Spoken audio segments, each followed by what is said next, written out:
रोम शहर आज से 2500 साल पहले बना था। यानी इसने 2500 साल का हिस्ट्री देखा। रोम साम्राज्य का बनता हुआ देखा, रोम साम्राज्य का विनाश देखा। ये बात सोचते ही मेरा मन में एक अजीब सा फीलिंग आने लगा। हम रोम गए थे मई 2025 का बिगिनिंग में। सिर्फ 2 ही दिन हमने रुका था उधर, और इन 2 दिनों में जो भी हो सके हम देखने का कोशिश किया। तो आइए आपको भी दिखाते हैं हमने क्या देखा। बचपन में एक बहुत बेहतरीन मूवी देखा था मैं, इंग्लिश मूवी रोमन हॉलीडे। उसमें ऑड्रे हेपबर्न एक राजकुमारी बनी थी और वो इन सीढ़ियों पे घूम रही थी। इस जगह का नाम है स्पेनिश स्टेप्स।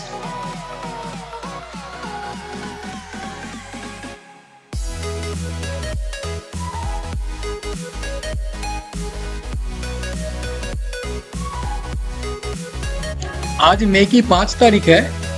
हम सवेरे वेटिकन सिटी से बाहर खड़े हैं क्योंकि हमें एक टूर लेना है वेटिकन सिटी घूमने के लिए। तो हम कल रात को पहुंच गए थे रोम। हम फ्लोरेंस से बाई ट्रेन आए थे। भाई साहब 250 मील पर आवर का स्पीड से ट्रेन चली, क्या मज़ा आया। और हमारा होटल भी बढ़िया था, आसपास खाने का और गिफ्ट का काफ़ी सारे दुकान हैं। तो हमने खाना खा के रात को सो गए थे और सवेरे आ गए वेटिकन सिटी देखने के लिए। इटली का मैप देखे तो ये नी हाई बूट जैसा दिखता है, ये जो दिख रहा है आपको। और इसमें रोम जो है वो मैंने एरो मार्क करके दिखाया हुआ है। किंग विक्टर इमानुएल II छोटे छोटे राज्यों को जोड़कर आज का बड़ा कंट्री इटली बनाया। लेकिन इससे पोप का गुस्सा आ जाएगा क्योंकि वो छोटे छोटे कुछ राज्यों में राज करते थे। फिर पोप ने रोम से बाहर न वेटिकन में रहने लगे और कहने लगे कि देखो, मैं इटली को नहीं मानता, मैं यहाँ बंदी हूँ। इससे फिर इटालियन सरकार जो है उनको थोड़ा परेशानी हुआ क्योंकि भाई पोप को सारा दुनिया जानता है और ये एक बदनामी है। तो उन्होंने 1929 में एक ट्रीटी किया और पोप से कहा कि ठीक है, आपका जो वेटिकन सिटी है ये एक अलग सॉवरेन स्टेट है, यानी एक स्वाधीन राज्य है और इसका रूलर यानी राजा आप हैं। जानते हैं सेंट पीटर्स कौन है? ये जीसस क्राइस्ट का 12 मेन डिसाइपल्स में से एक थे। इन्होंने क्रिश्चियनिटी को रोम में ले आए थे। तो वो था एम्परर नीरो का टाइम। तो एक बार बहुत बड़ी एक आग लग गई थी रोम में और एम्परर नीरो ने उसके लिए सेंट पीटर्स को रिस्पॉन्सिबल बताया और फिर उनको सूली पे चढ़ा दिया। उन्हीं के जहाँ पे दफन हुआ था उसके ऊपर है ये सेंट पीटर्स बेसिलिका, यानी जो डोम सा दिख रहा है, वो चर्च होता है एक्चुअली, वही है। हमारा टूर 9:30 बजे स्टार्ट हुआ। सिक्योरिटी चेकिंग के बाद हम अंदर आ गए। ये अंदर तो मानिए कोर्टयार्ड है और चारों तरफ बिल्डिंग्स हैं। ये हमारा गाइड है, फ्लैग लेके आप। वेटिकन पैलेस का अंदर सुंदर सुंदर बिल्डिंग्स, स्कल्पचर्स, स्टैचूज, यानी बहुत ही बेहतरीन सब सामान से भरा हुआ है। और ये सब खरीदा हुआ नहीं है, ये दुनिया भर का पैसे वाले लोग जो क्रिश्चियंस हैं पोप को गिफ्ट किया।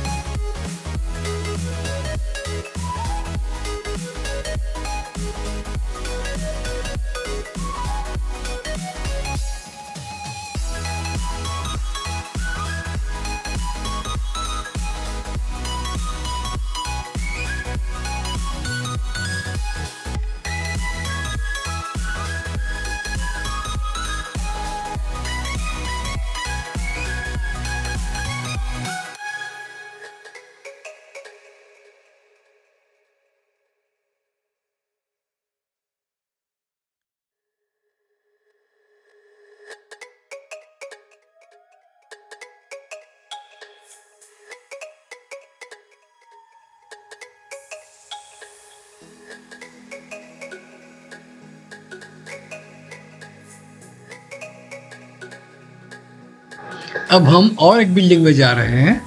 यहाँ पे रोमन एम्पायर नीरो का एक स्टैचू है।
इस वक्त हम सेंट पीटर्स बेसिलिका पर है ऊपर, और वहाँ एक विंडो से बाहर रोम शहर कैसा दिखता है देखिए।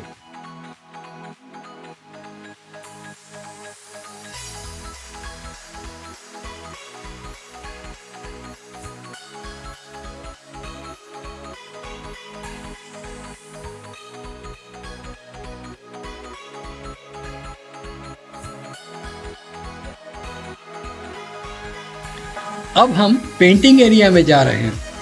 यहाँ पे वर्ल्ड फेमस पेंटर्स जैसा माइकलएंजेलो, राफेल, रेम्ब्रांट, इन लोगों का पेंटिंग्स डिस्प्ले किया हुआ है।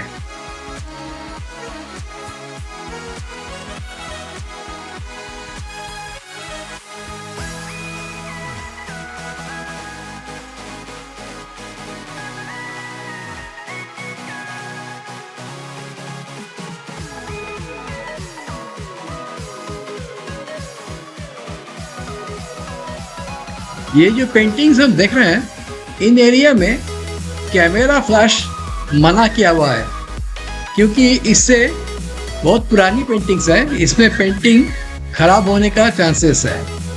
तो इसीलिए हम कैमरा का फ्लैश यूज़ नहीं कर पाया, और लाइटिंग भी हर जगह पे सही नहीं था, तो जैसा था आपको दिखा रहा हूँ।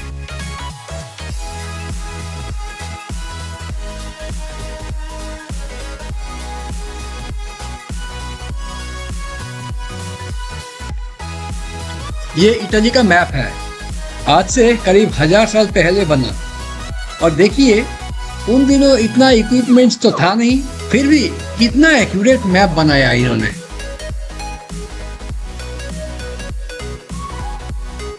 उन दिनों सिस्टाइन चैपल में नया पोप का निर्वाचन चल रहा था। ये जो बिल्डिंग है, इसमें सारे कार्डिनल्स बैठ के पोप का वोट दे रहे थे।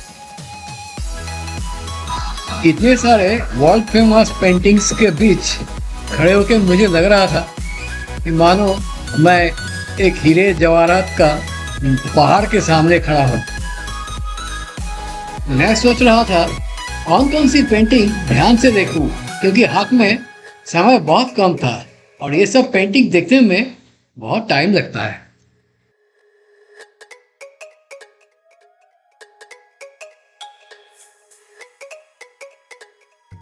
अब जिस रूम में जाऊंगा वो रूम बहुत ही फेमस पेंटर जिनका नाम है राफेल, उनका सारा पेंटिंग्स सजाया हुआ है।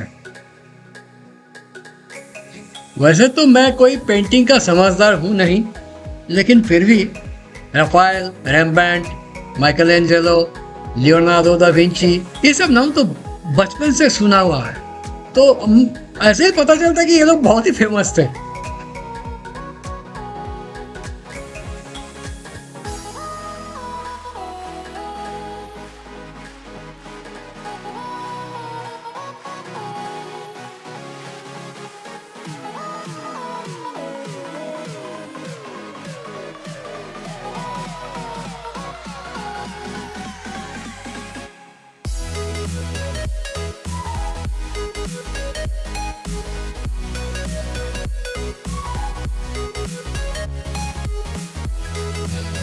मैं चुप हूँ क्योंकि मेरी बोलती बंद हो गई।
ये वेटिकन पैलेस का एक रेप्लिका है, छोटा सा मॉडल।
हम करीब करीब इस बिल्डिंग का एंड पे आ गए।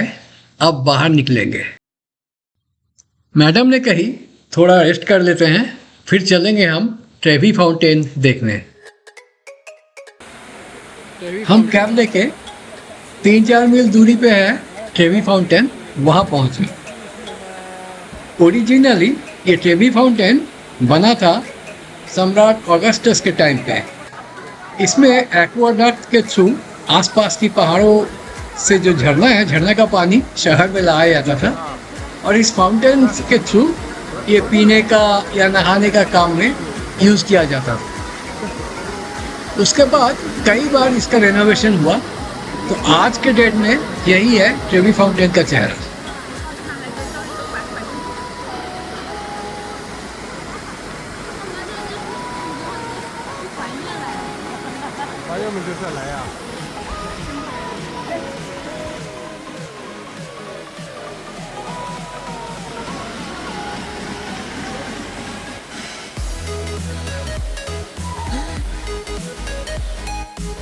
ये स्टैचू रोमन स्टेप जाते समय ऑन द वे आया। अब इटली में बड़े शहर में क्या होता है, हम ऐसे ही पैदल जाने लगेंगे तो कुछ ना कुछ हमेशा देखने को आता है, कोई स्टैचू, कोई चर्च, कुछ ना कुछ आर्ट वर्क। ये बड़ा अच्छा लगा मुझे। ट्रेवी फाउंटेन से रोमन स्टेप्स वॉकिंग डिस्टेंस था। तो हमने गूगल मैप देखता हुआ निकल पड़े और पहुंच गए ये स्पेनिश स्टेप्स। ये एक चर्च है एक पहाड़ के ऊपर। तो पहले सामने ये सीढ़ी होता था चर्च में पहुंचने के लिए। अब तो पीछे से रोड बन गई, एकदम चर्च के बगल से आते हैं। लेकिन फिर भी ये सदियों से फेमस है ये स्पेनिश स्टेप्स। मेनली फिल्मों को चलते हुआ है और यहाँ बैठना मना है, बैठने से फाइन लग जाता है। सब देखिएगा आप खड़े हैं। सुंदर लेडीज कैमरा में आ गए। मैं इन्हें देख नहीं रहा था, मैं तो चर्च ही देख रहा था। आज की टूर की ये लास्ट पॉइंट था स्पेनिश स्टेप्स। इसके बाद हम इसके बगल में ही करीब 5 मिनट हमने पैदल चला तो एक ट्रेन स्टेशन आया, मेट्रो स्टेशन, और ट्रेन लेके हम पहुंच गए अपने होटल के पास। कल हम निकलेंगे कोलोसियम देखने। वो एक बहुत ही बेहतरीन देखने वाली चीज़ है। और फिर शाम को हम जाएंगे मिलान। उम्मीद है आपको ये वीडियो अच्छी लगी। एक लाइक तो दे दीजिएगा सर। खुश रहिएगा, स्वस्थ रहिएगा, फिर मिलेंगे।